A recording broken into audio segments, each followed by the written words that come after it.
David মিলারকে কেন কিলার Miller বলা হয় সেটা আরও একবার আজকে প্রমাণিত হয়েছে। নেদারল্যান্ডসের ম্যাচটাকে একদম কিল করে দিয়েছে। তারা আসলে ম্যাচটা তাদের আয়ত্তে নিয়ে গেছিল, কিন্তু মিলার সেটা উদ্ধার করেছে এবং শেষ পর্যন্ত দক্ষিণ আফ্রিকার জয় হয়েছে। দক্ষিণ আফ্রিকা নেদারল্যান্ডস যেই জিতুক সেটা নিয়ে আমাদের কোনো আপত্তি নেই। আমরা কথা বলবো আসলে বাংলাদেশের সঙ্গে দক্ষিণ আফ্রিকার ম্যাচটার একটা মিল আছে। দুটো দলে প্রথমে ব্যাটিং বিপর্যয়ে পড়েছিল, দুটো দল ব্যাটিং বিপর্যয় কাটিয়ে উঠে জয় পেয়েছে। বাট দুটো ম্যাচের মধ্যে পার্থক্য কোথায় সেটা নিয়ে কথা বলবো। তার আগে বলে রাখি, যে কোনো ধরনের খাবারের স্বাদ বাড়াতে আপনারা ব্যবহার করতে পারেন ইরফান সস। ইরফান সস মানে পারফেক্ট ঝালে মজাদার সস। বলছিলাম সাউথ আফ্রিকার ম্যাচ এবং বাংলাদেশের ম্যাচের মধ্যে কথা, মিলটা আসলে কোথায় ছিল? সাউথ আফ্রিকা 12 রানে 4 উইকেট পড়ে যায়, বাংলাদেশ 28 রানে 3 উইকেট পড়ে বাংলাদেশের। সাউথ আফ্রিকার 12 রানে যখন 4 উইকেট পড়ে তখন ডেভিড মিলার ব্যাটিং করতে আসেন এবং ডেভিড মিলার এবং ট্রিস্টান স্টাফস তারা দুজন মিলে 77 রান পর্যন্ত ব্যাট করে, অর্থাৎ দুজনে 65 রানে জুটি গড়েন। 77 রান থেকে পরবর্তীতে 2 উইকেট পড়ে মাত্র সাউথ আফ্রিকার। এরপরে তারা জয়টা পেয়ে যায় সহজেই।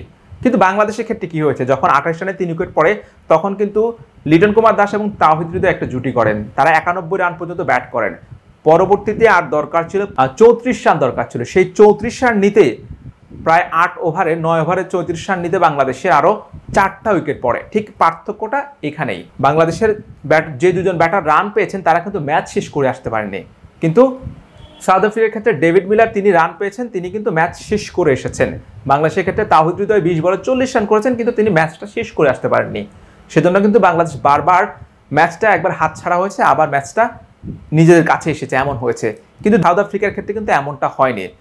ডেভিড মিলারের কথা বলি, সাউথ আফ্রিকার প্রথমে তাদের প্রথম বাউন্ডারিটা এসেছে 8 ওভার 2 বলের সময়। ডেভিড মিলার প্রথমে একটা 4 মারে, তখন তাদের প্রথম বাউন্ডারিটা আসে এবং প্রথম 10 ওভারে তাদের রান ছিল মাত্র 32 রান। প্রথম 10 ওভারে যেই দলটা মাত্র 32 রান নিয়েছে 4 উইকেট হারিয়ে, পরবর্তী 8 ওভারে তারা কিন্তু বাকি রানটা নিয়ে নেয় এবং জিতে যায়।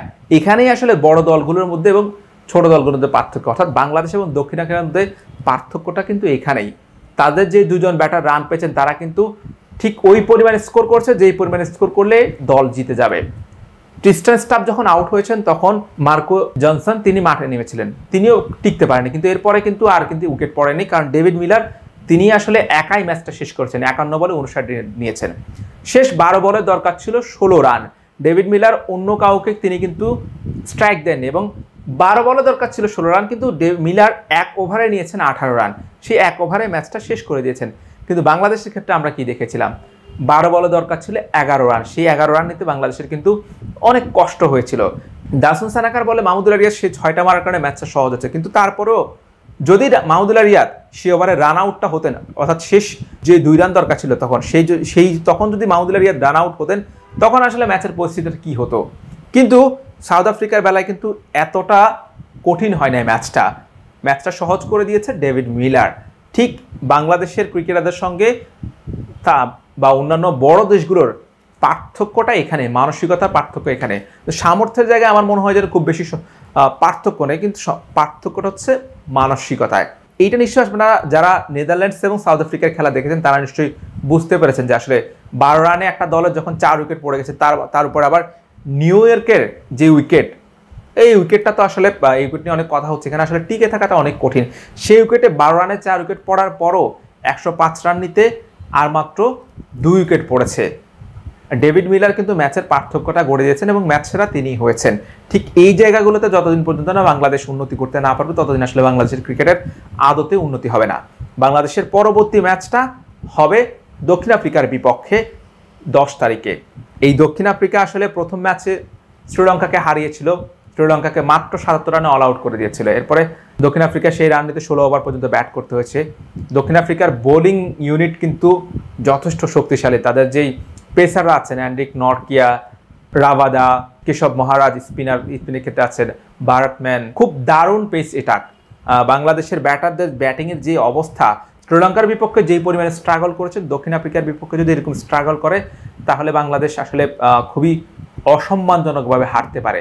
এজন্য বাংলাদেশকে যদি সুপার 8-এ বাংলাদেশ জিততে হয়, দক্ষিণ আফ্রিকার বিপক্ষে ম্যাচটা না জিতলেও সম্মানজনক একটা হারতে হবে। অর্থাৎ রান রেটের ব্যবধান যেন খুব বেশি না হয়, সেজন্য আসলে বাংলাদেশের ব্যাটারদেরকে একটু দায়িত্ব নিয়ে খেলতে হবে এবং বিশেষ করে টপ অর্ডার।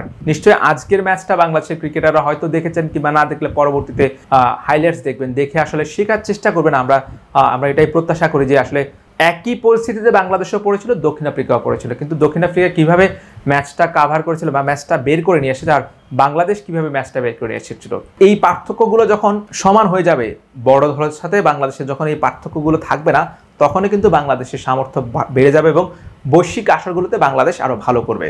হোসাইন আরমান, বিটি কুইক টাইম।